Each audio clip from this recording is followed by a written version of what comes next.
Ahí está el versículo, Lucas 4:19. Lucas 4:19.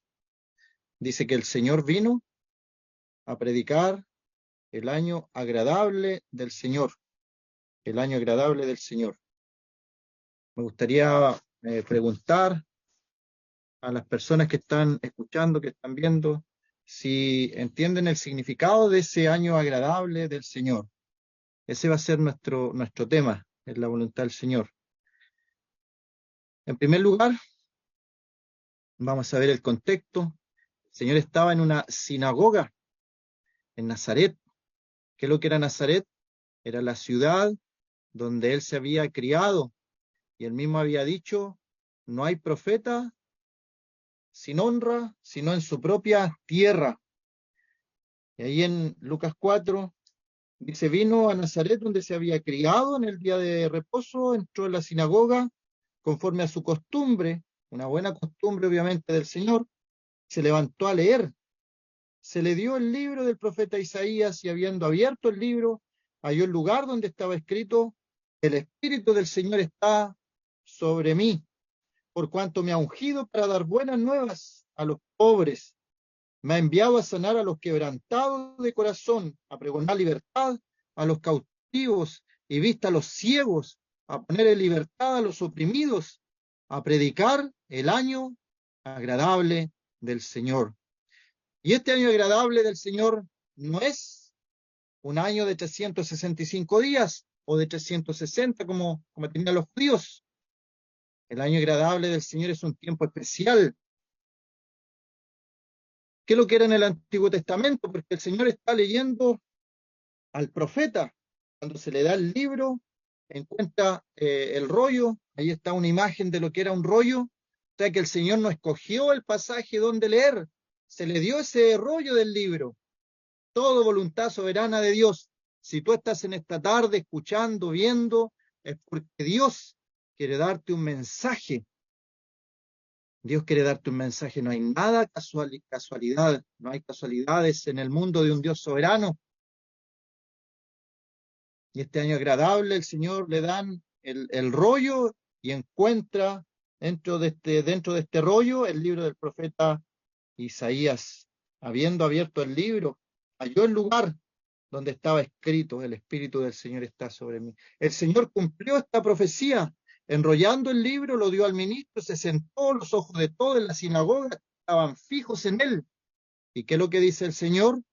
Hoy se ha cumplido esta profecía delante de vosotros. Estaban ahí mismo, estaban viendo al Señor con sus ojos, estaban viendo cara a cara el cumplimiento de una profecía, pero no podían ver. Teniendo ojos eran ciegos espirituales, no podían ver. Que no te pase eso, amigo, amiga, que tienes tan cerca las cosas espirituales que al final, en definitiva, no las puedes ver porque están muy cerca de ti. Tal vez en un hogar creyente, crecido, has sido toda tu vida a una congregación, sabes los mandamientos del Señor, las ordenanzas del Señor, pero estás ahí, estás cerca de las cosas del Señor, pero no has visto al Señor. El Señor quiere darte el año agradable, las bendiciones de este año agradable. Y en el Antiguo Testamento, obviamente, era un año, dice el Levítico, se saca esta enseñanza del año agradable del Señor, el libro de Levítico, si ahí aparecen los pasajes, se le conoce también como el año del jubileo.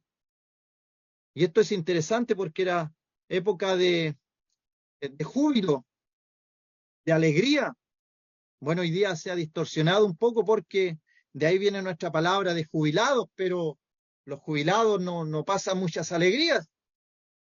Pero el año del jubileo era un año donde se celebraba cada 50 años y había libertad, había alegría, regocijo por lo que significaba este año agradable del Señor en el Antiguo Testamento. Levítico dice, santificaréis el año 50, pregonaréis libertad. Ahí está, libertad en la tierra a todos sus moradores. Ese año será de jubileo. alegría, regocijo, de gozo, y volveréis cada uno a vuestra posesión y cada cual volverá a su familia. Era un año agradable del Señor. Y el Señor les dice, hoy se ha cumplido esta profecía, esta escritura delante de vosotros.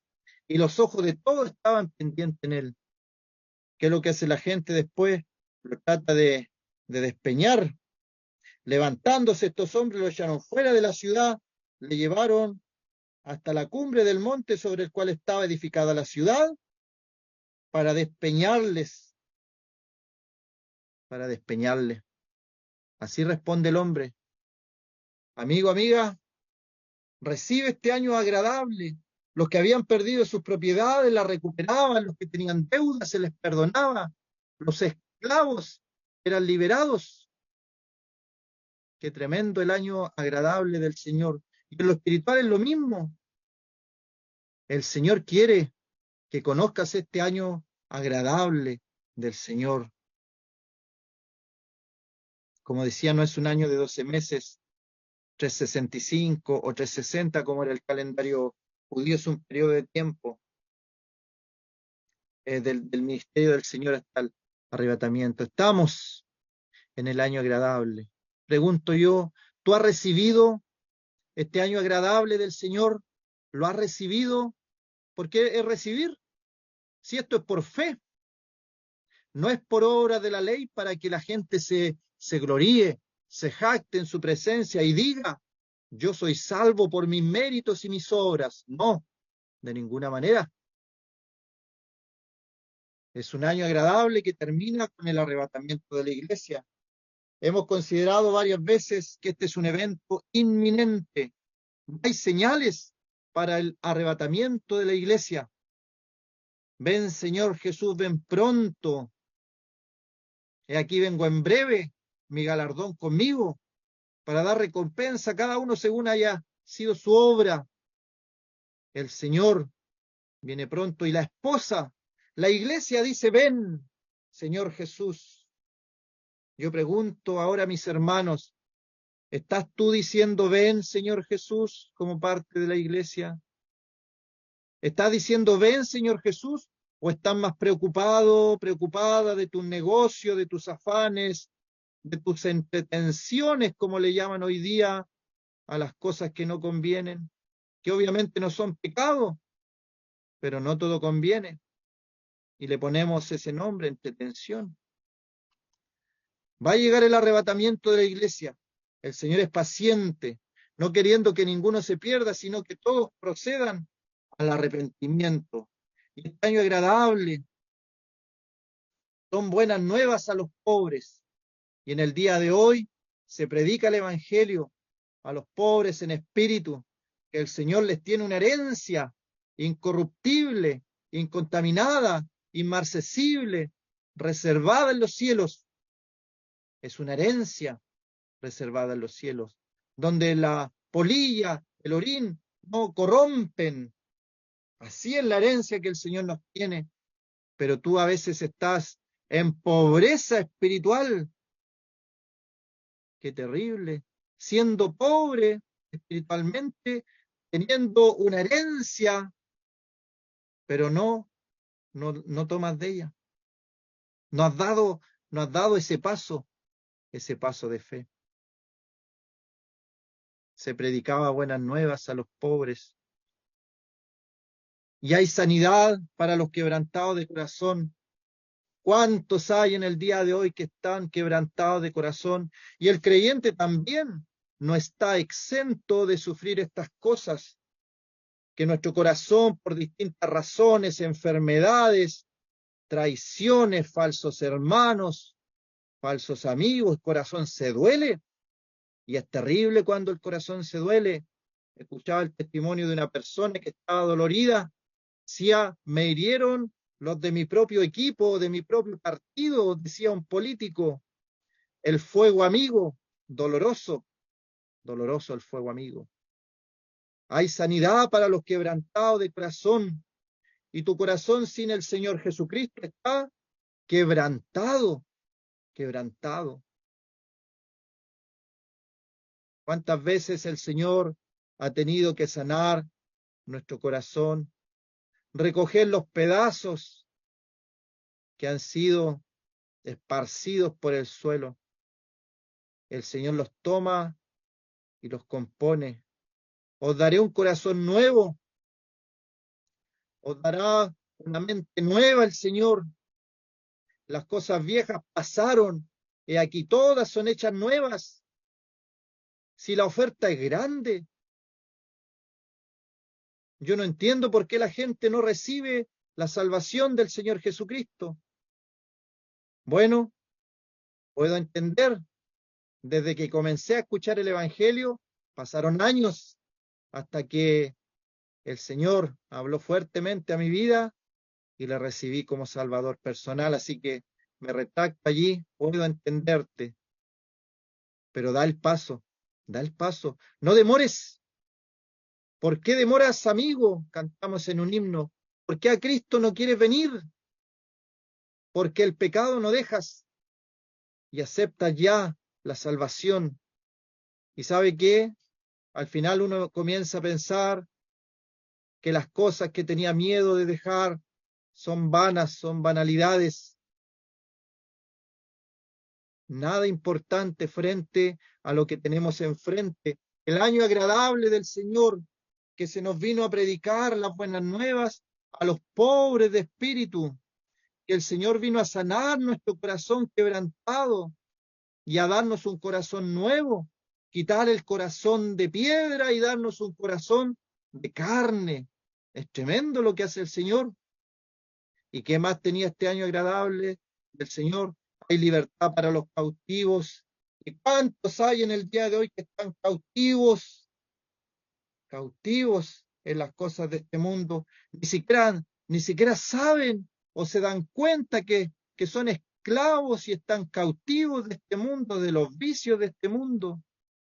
El sistema los ha atrapado de tal forma que no pueden liberarse por sí solos. Están cautivos de las drogas, están cautivos de su trabajo, cautivos de su intelecto, de sus estudios. Algunos académicos se han apasionado por su academia, pero han dejado lo espiritual de lado.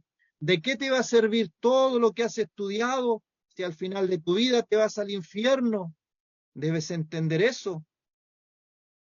Están cautivos en sus empresas. ¿Y de qué te va a servir todo el dinero acumulado cuando tú partas de este mundo? No te vas a poder llevar absolutamente nada. Cautivos en los estudios, hay personas que me mostraron un día 4 títulos estaban por un quinto. Orgullosos, y está bien, me gusta el estudio también, pero es una de mis prioridades más abajo. La primera es el Señor, debe ser el Señor. Con mucho respeto le pregunté a la persona, ¿y todos esos títulos te los pedirán cuando partas de este mundo? Llega la muerte, te dirán, a ver, muéstrame cuántos títulos tuviste en la tierra. La verdad es que no. Y el mismo Salomón decía, pensando, reflexionando él, no hay mucha sabiduría en hacer muchos libros. El hombre más sabio, aparte de, obviamente, de nuestro Señor Jesucristo, más sabio que Salomón, Salomón tenía esa reflexión. La cautividad que algunos tienen que son invisibles, cautivo del Internet, cautivo de las redes sociales, cautivo del celular, personas que tienen que volver porque salieron sin celular, como que les faltara algo, que no podían respirar. Cautivo del cine, la filosofía y cultura y tantas cosas que los tienen cautivos, están tan metidos en eso que no tienen ni siquiera un tiempo para reflexionar en lo espiritual, pero cuando partan de este mundo, nada de eso les va a valer, solamente les va a valer el camino que escogieron aquí en la tierra, el Señor Jesucristo. Y por eso es necesario que este año agradable del Señor también le dé vista a los ciegos, Cuando el Señor sanaba a los ciegos, decía que nunca se había visto que alguien devolviera la vista al ciego. El Señor lo hizo. Qué tremendo eso, vista a los ciegos. Y muchas personas están enceguecidas en el día de hoy. No ven el mundo espiritual, no lo pueden ver ni percibir. Leen la Biblia, pero no ven lo que significa todo lo que está allí escrito. El Señor, en el año agradable, Él puede dar vista a los ciegos. ¿Cómo está tu vida espiritual, amigo, amiga? ¿Reconoces que eres un ciego espiritual? ¿Que no puedes ver el reino de los cielos? ¿No puedes entrar en el reino de los cielos? ¿Sabes mucho de religión, pero todavía no has tenido un encuentro personal con el Señor? El Señor quiere dar libertad al oprimido. ¿Cuántas depresiones estaba viendo un reportaje? Muchas personas suicidándose, y no es un asunto de plata. Personas millonarias con carros, con casas gigantes, suicidándose, con profesiones, suicidándose. Es que hay algo que no puede nada llenar ese vacío, porque solamente el Señor puede hacerlo. Y Él quiere dar libertad al oprimido. ¿Te sientes tú oprimido en este mundo? El pecado, o otra pregunta puede ser, si sientes esta opresión del pecado, sientes esa opresión del pecado. Miras a tu alrededor como que nada vale, todo es vacío, todo es vano. El Señor quiere dar libertad a los oprimidos por el diablo. ¿Qué debo hacer? Preguntó un hombre a punto de morir, se iba a quitar la vida, se iba a suicidar, iba a tomar una espada y se iba a matar. Y este hombre pregunta, ¿qué debo hacer para ser salvo? No le dijeron, cumple los mandamientos, anda a la iglesia, no le dijeron nada de eso. Solamente se le dijo, cree en el Señor Jesucristo y serás salvo, tú y tu casa. Esta es la invitación que hacemos hoy día. Cree en el Señor Jesucristo y serás salvo. Es un asunto de fe. Nuevamente repetimos, cree en el Señor Jesucristo y serás salvo y recibirás este año agradable del Señor. El Señor abrirá tus ojos, sanará tu corazón y te liberará de la presión del enemigo. Que el Señor bendiga su palabra.